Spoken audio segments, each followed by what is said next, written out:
HighBridge, a division of Recorded Books, presents Man vs. Child, One Dad's Guide to the Weirdness of Parenting by Doug Moe. Read by Doug Moe. Introduction. You're looking for a book about being a dad, a book that helps you with sleep training, feedings, and teaching your child the values that your parents instilled in you. That book was sold out, though, so now you're holding this one, Man vs. Child. Well, it's your lucky day, because that other book was boring. That other book seemed so helpful, but it was going to take 20 pages to tell you how to not get poo on yourself. That other book seemed so informative, but it was going to go on and on about brain development, but not how to deal with a screaming toddler having a meltdown in the American Museum of Natural History. That other book was going to make you want to gouge your eyes out and cry, "Why? Why torture me with this terrible book when all I wanted was to be a good parent?" I hate that book and what it's done to you. You're a wreck. Get a hold of yourself. This book is different. Man vs. Child is about the absurdity of being a dad today. From your blissful pre-baby days through when your kid is off at school, probably talking shit about you. It's a companion to help you through the hard times, like when you need something to read on the toilet and your phone is dead. It's a guidebook for smart, funny dads like you who are still worried about messing up their kids. Because that's where we are these days, right? We're supposed to be new dads, more involved and emotionally available, but no one told us how.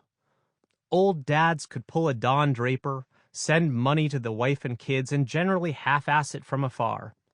But new dads play dress-up, bake, and diaper, all while trying to keep it together. If you're a new dad, you need a book that will give you a little practical advice, but mostly lets you know that your kid isn't winning and that you've still got it, champ. I won't condescend to you or make this book look like some kind of computer user manual to trick you into learning about being a dad. On the other hand, I may not provide a ton of medical advice. Oh, you wanted medical advice? All right, go ahead and buy that other book just in case. No, it's fine. I get it. I'll wait here. For now, know this. You have done the right thing by buying this book. Or you've done the wrong thing by stealing this book. If you borrowed this book, that seems fair. If you borrowed it from the library but never returned it, shame on you. Who am I? I'm Doug Moe. I'm a comedian based at the legendary Upright Citizens Brigade Theater, where I am a longtime teacher and performer. I live in Brooklyn, the epicenter of artisanal mayonnaise and the mustache renaissance. In 2006, I became a dad. You know how that happens, right? Because I don't want to explain it. And because being an actor/comedian/writer is a verified sketchy way to make a living, I was also a part-time stay-at-home dad. You know, a PTSAHD. I also started writing funny stuff for the internet, including my own blog, predictably named Man vs. Child, which led to this book. And because I was basically a perfect dad, my daughter is perfect and everything is perfect. Now you can enjoy the fruits of my perfection. Okay, maybe I'm exaggerating. Maybe I actually didn't know what the hell I was doing. Maybe I was lucky enough to fumble through it with a lot of help from my wonderful wife. And maybe I managed to do a lot of things wrong, but have done enough things right that my daughter is 10 years old now and only yells at me for ruining her life every other day. And I'm sure that there's a lot I still don't know. Living in Brooklyn, I'm missing out on whole sections of the child-rearing experience, such as dealing with drive-thrus, for example. And I have a daughter, so I haven't dealt with a lot of smashing the two toys together until they break, like my friends with sons have. Of course, when I was a kid, I destroyed a bunch of my Hot Wheels cars with a hammer, so I know a couple things. And I'm lucky enough to have a great wife who did more than half of the parenting and kept our family sane. So I've never been a single parent, which must be insane. But a lot of parenting is the same whether you're in Akron, Ohio, or on Avenue A. If it's helpful, substitute artisanal mayonnaise for barbecue sauce where necessary. I'm just one dad, but I can help you. A little. What I'm saying is, I've been there, pal. Now let's talk about your fun, worthless life without a child. Who should buy this book? Guys about to have babies. Ladies about to have babies. Wise guy friends of a guy who thought he got someone pregnant. Brothers-in-law especially worried about fathers-to-be. Mothers-to-be especially worried that their fathers-in-law forgot to get a gift for their husbands/fathers-to-be. Mothers-in-law, fathers-to-be, sisters-in-law, brothers-to-be, basically the whole in-law to be category. People looking for a bargain, assuming this has ended up on a bargain table somewhere. People looking for a book, any book, to look book smart. Billionaires with money to burn. Book burners without books to burn. Someone looking to learn the English language who also wants to laugh and maybe cry a little and definitely learn something. You, a person who likes lists, in case none of the above applies. Chapter 1. Man versus Life. Your fun, worthless life without a child. Why am I here? That's the big question that hits you when you're boozing your way through a wonderful brunch with close friends. What's it all for? That's the other question, the one that hits you as you scarf down a bite of delicious eggs Florentine.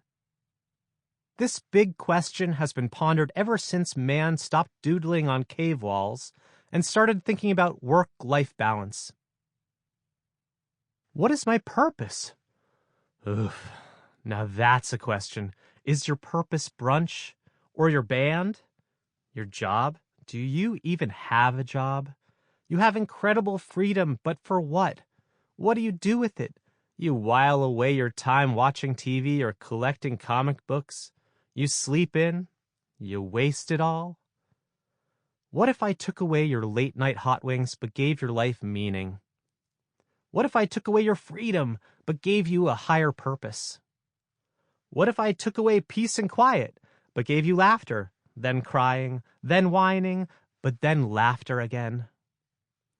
That's what being a dad is like. It gives you meaning and purpose and fills your days with laughter, then crying, then whining, but then laughter again. You're welcome. Maybe you will be a great dad now that we know you're not a great guitarist. By now, you're old enough to have failed at many things. You know you're never going to be a great guitarist or a professional gamer. Your videos never went viral, but you could be a great dad. Isn't that more noble than being good at guitar? Isn't that more meaningful than video games? You used to be insanely obsessed with Facebook likes, but you could be pouring that insanity into a child. There are several good reasons to have a kid. The main reason is that a kid is someone who, at least for a while, will really like you, will love you, will give you hugs and write sweet things to you and give you kisses. I promised myself I wouldn't cry. And having a kid makes you a better person. I really think so. A friend of mine told me that before you have a kid, you think you have a set amount of love in your heart. But having a kid opens up a whole new chamber of love you didn't know you had. It's like that weird dream where you discover you have another room in your apartment that you'd forgotten about. It's not like that weird dream where your head is made of bologna but no one told you. Ready to have a baby? No? Well, let's take this piece by piece. What are babies? What are babies? Come on, you know what a baby is, so cut the crap. No? Okay, so you're not a baby guy. I gotcha. That's okay. Lots of great dads are not baby guys to start. There's still hope. You've seen babies all over the place, but never really thought too much about them. Fine. I too was like this when I was unchilded. Unchilded people are not yet enlightened, not yet blessed with the beauty of children. They are really not paying attention to babies. So, what are babies? Let's make sure you know the answer. Really, babies are just tiny people. But here's a secret that no one tells you before you have one. Not all babies are the same. Did I just blow your mind? Yes, some babies are older than others. And new babies and older babies are fundamentally different species. Roughly speaking, they break down like this. Baby, newborn. This is the kind of super tiny baby that you see and think, whoa, that is a tiny baby. Baby, standard issue. This is a classic baby. Not too small, not too big, not walking around, not talking, just doing classic baby stuff like drinking a bottle or throwing something on the floor. Baby, cool. This baby has a lot of personality. What a cool baby! I will also refer to this kind of baby as an interesting baby. Baby, crabby. This might be a toddler. Are they walking? Are they being kind of annoying? Probably a toddler. Baby, bigger. Talked you into an elaborate bank heist wherein you are pushing this baby in a stroller and then it popped out with a gun and demanded money. This is probably a tiny gangster, not an actual baby. Check out my book, Man vs. Tiny Gangster. Now that you know what a baby is, the question is, are you ready to have one? Are you ready to have a baby? No. But you're asking the wrong question. The right question is, are you ever ready to have a baby? If you're like me, you had a ton of things to do first before having a baby. Things that would make you ready, like being successful, being mature, having money, having a plan for once, having enough room. I mean, we live in a one-bedroom. Being not such a total screw-up like that'll ever happen. Feeling ready. Being ready is overrated and can take forever. Shouldn't I at least be a grown-up first? The answer again is no. Here's a little pearl of actual wisdom that I've acquired from being a parent. You can be an adult without being a grown-up. That is to say, you can be full size without feeling like you're a grown-up. Grown-ups are serious. They are deeply settled into the world. They are self-assured and complete. When you're a kid, most adults seem this way, especially dads. But as you become an adult, you realize that most of the adults you know aren't grown-ups. They don't know what the hell they're doing. Some bully from your high school becomes the town cop. Or your flaky college roommate who used to steal your hummus becomes a big TV producer. And yet they haven't changed a bit. It turns out that everyone's a big fake, especially people who think they're grown-ups. No one is ever really a grown-up. The good news is that you can be as big a liar as they all are. And if you become a parent, you'll have to be. So no, you aren't a grown-up, and you aren't ready to have a baby. Join the club. Should I have a dog first? This is a common thought. I should have a dog before I have a baby. That way I can get used to caring for something else. Good idea. You should have a dog first. But you can't just skip to the dog. The proper sequence is 1. Plant. 2. Small bowl that you always put your keys in so you stop losing them. 3. Fish. 4. New plant. That other plant died. 5. Cat. Optional. 6. Another cat, so the first one has a friend. 7. Shared Google Calendar that you and your wife actually check. 8. New cat. Don't ask. 9. Dog. 10. Baby. Are dogs like babies? Dogs can be great practice for babies, and dogs and babies are more similar now than at any other time in history. Dogs have become more like babies. Both have human names, cute outfits, strollers. And babies are more like dogs. Dog names, Attempts to bring them into restaurants where they are not welcome. Good for about 13 years, give or take. No, dogs are not like babies. Despite these similarities, let me assure you that babies and dogs are not the same thing, no matter what your coworker Susan thinks.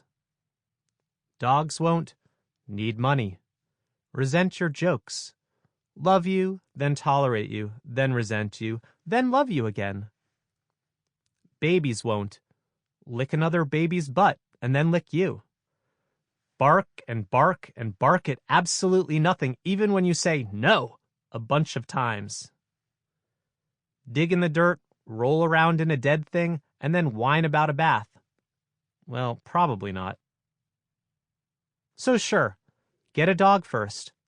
It can give you love and help you practice feeding something else regularly. And then a dog can be a useful companion to your baby, something else to terrorize and assert dominance over until you have a second child. Chapter 2.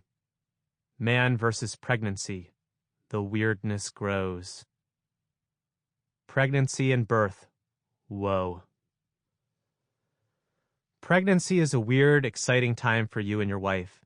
When my wife got pregnant, it was the first time in a while that we'd really had to plan something.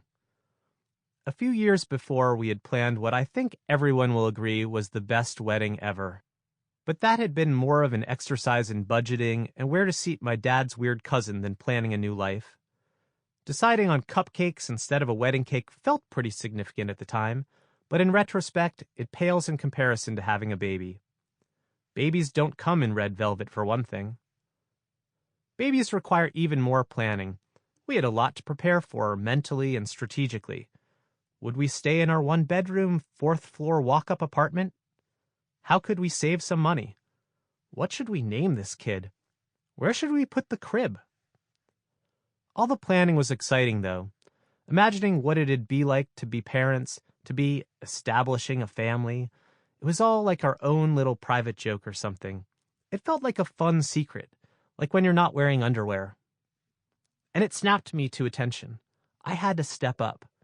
Sure, every couple is supposed to take care of each other, and you know I'm the one rebooting the router when our Wi-Fi is down. But the physical realness of my wife's pregnant body made the whole thing a lot less theoretical. When your partner's not feeling well, and her body is changing, and she can feel a baby's elbow in her stomach, that tends to focus the mind. Sounds crazy, right? You've got 9 months or so to get your head in the game. Hop to it. Your role as non-pregnant guy. Other books can tell you the medical stages of pregnancy. Those books are all trimester this and trimester that. But for understanding what it'll be like for you, the bystander, refer to this handy summary. Stages of pregnancy as observed from nearby. 1. Maybe pregnant, maybe not. 2. Pregnant but superstitious. 3. Pregnant but secret. 4. Pregnant but passing for bloated. 5. Definitely pregnant. Tell everyone, classic pregnant. 6. Super pregnant. Probably can't get any bigger than that. 7. WTF pregnant. Watermelon sideways pregnant. Impossibly pregnant. 8. Baby. Some things are not for you. Clearly, there's a lot more to it, but some of this baby thing is going to be almost exclusively for your wife to experience. A person growing inside her body, a person coming out of her body, and breastfeeding, to name just a few. Even the most sympathetically almost pregnant dads-to-be have to satisfy themselves with descriptions of the bizarre inner workings of child growing. Be a great sidekick. That doesn't make you useless. Some dads use their bystander status to justify not doing anything baby-related. But I think you're a new dad. I think you should help in as many ways as you can and be a great sidekick. What's Batman without Robin? What's peanut butter without jelly? Sidekicks are invaluable. Here's how you can help. Put the crib together based on the rage-inducing instructions. Pregnant women shouldn't hurl things. Paint the baby's room so your baby doesn't get whacked out on paint fumes. Go to the billion doctor's appointments and nod along, then look stuff up later. Read up on pregnancy from other, more authoritative books so you don't look like you're just a cut-up who only likes comedy books. Sure, Robin's main job is to help fight the Joker and keep the Batmobile gassed up. But I bet Batman keeps him around for the awesome foot rubs, too. Sidekicks do what needs to be done. Birth class. Welcome to the body. Maybe you lead a more interesting life than I do, but birth class was the first time I sat around with a bunch of dudes while we all rubbed our wives' bellies. Birth class is where you reacquaint yourself with the physical. As you've gotten older, there have been hints that the body is weird. A long hair growing from the top of your ear, a zit that you squeeze and squeeze until you have to go to the doctor. But your wife's pregnancy is on a whole other level. And birth class is where you confront the weirdness of bodies head on. Through the vagina. There are many different types of birth classes, but it's likely that you'll be attending some kind of post-hippie, birth-empowering class designed to give you lots of information so you feel more in control of a scary process. These classes are totally worth doing so that you can bone up on epidurals, dilation, and contractions. You'll learn all of the technical stuff and all the options for birth, and you'll get to formulate a birth plan. A birth plan is your plan for how you and your wife would like the birth to go. It is like many plans you will have in the future. A great theory, largely scrapped as soon as the shit hits the fan. Massage your way to a natural childbirth. Nowadays, the goal is to have a natural childbirth. Your wife will likely want to be present and hope to have the least amount of drugs necessary. To this end, you will learn a bunch of massages that are supposed to serve as an alternative to epidurals. That said, most women don't yell for less epidural once they get a taste. You'll also learn how to coach your wife's breathing, deep breaths, counting, and not acquiring a tone about it. And you'll learn how to support her through the birth, mostly by getting out of the way and not forgetting to bring her go bag full of special stuff she wants in the room, and your kick-ass Birth Jams mix CD that she will definitely love. Mustaches and births around the world. In my birth class, we watched videos to learn how birth differs between cultures around the world. The basics are the same everywhere. Get, baby, out. But attitudes and styles of birth are very different. Like, in one scene, Swedish people wandered around their Bundesmall eating a Swedish cinnabon minutes before giving birth. And then there was the scene with a woman from the Amazon jungle pausing to squat and give birth while shucking some kind of weird corn. Show off. Heck, it's enough to make you proud to be an American. People all over the world are so casual about birth. Here, it's still a bit of me time. If you're a laugh riot like me, keep your head in the game. These videos are supposed to be about the wonder of life, not about making fun of fashion disasters. Apparently, they stopped making birthing videos around 1986, so there are a lot of pastel-colored sweaters and bushy mustaches. These were some of the weirdest non-porn naked people videos I've seen in a while, but my wife did not like me laughing at them. Most of all, you will learn to be sappy and loving to your wife and unborn child in front of other men. There's nothing very macho about it, unless you think deep breathing and giving foot rubs is macho. But here we go. Having a kid is gonna be one big reckoning with looking uncool. Welcome aboard. Great things about pregnancy. Many people look back fondly on pregnancy. Here are some great things about it. Your wife has the glow when she doesn't have the morning sickness green.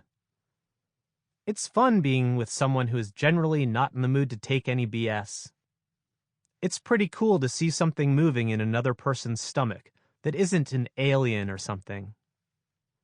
You finally get to be the big spoon in bed.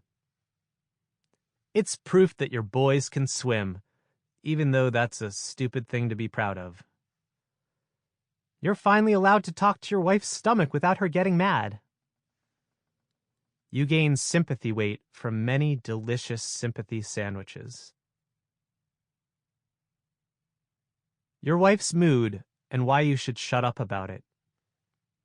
There's no upside to talking about your wife's mood swings. That's why you should silently suffer these terrors. Have you ever felt crazy? Yeah? Well, she feels really crazy. Have you ever felt crabby? Did it make you feel better to have someone talk about it or not shut the hell up about it? Yeah, that's why you're going to shut the hell up about it. You are still the idiot. Your wife is changing. It's like she is a wizard now, but she's still married to the village idiot. When you approach this mighty wizard, be humble. The wizard will grow angry if you ask her stupid questions. Respect the wizard. And this wizard is, well, a little moody. Do not tell the wizard she is moody. The wizard knows and does not care. Unlike a wizard, a pregnant woman's powers are based in science. Hormones, discomfort, and the general problem of fitting another human in a person's body are the root of her powers. Men cannot comprehend. Hormones are coursing through your wife's body in a way that us guys won't ever understand. Remember when you bit into that weird pickle right after you brushed your teeth? I'm guessing it's like that. Or maybe it's like when you sneeze and burp at the same time. See? We'll never really know. Pregnancy is a mysterious process. It's scary, and it's weird. It's also not your body. And until future generations fix this, us men will not have to carry babies in our wombs.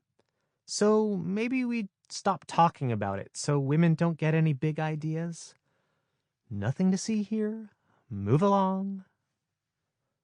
Take care of the wizard. Taking care of this wizard during this moody time is great prep for the moodiest of creatures, a baby. So for now, love this wizard. Give her little foot massages. Cook and cater to this wizard. Mix the potions, vacuum, and be nice. Nobody wants to be turned into a toad. What is a dad now? It used to be easy being a dad. You'd go to work, come home, pour a drink, and pass out by the fireplace. Every once in a while, you'd dole out advice or sign a check. From the head of the table, you'd intone on some matter of the world before drinking again and snoozing. I've seen old Super 8 footage of the 3 generations of dads before me. First, my great-grandfather, unsmiling, stern, and silent. He seems unsure of whether this is to be a motion picture or a photograph, and he's pissed about it. Next, my grandfather. Nice guy, but formal. One time I remember getting him loosened up was when my brother got him to listen to House of Pain's Jump Around on his Walkman. Why is that guy screaming? He asked. Next up, my dad is a teenager, about to go off to college, smiling and goofy. He's still like that. He's a warm, funny guy, but he was never a real chase the kids around the sprinkler type. Like a lot of dads of his generation, he was caught somewhere in between the strict dads of old and something new. But I give him a lot of credit for trying hard. My parents were divorced, so even driving down to get us every other weekend shows some hustle. Each generation tries to correct the mistakes of and improve upon the previous generation, with limited success. So what about you? How will you screw up your child? Was your dad distant? Did he drink too much or have a hair-trigger temper? Sample complete. Ready to continue?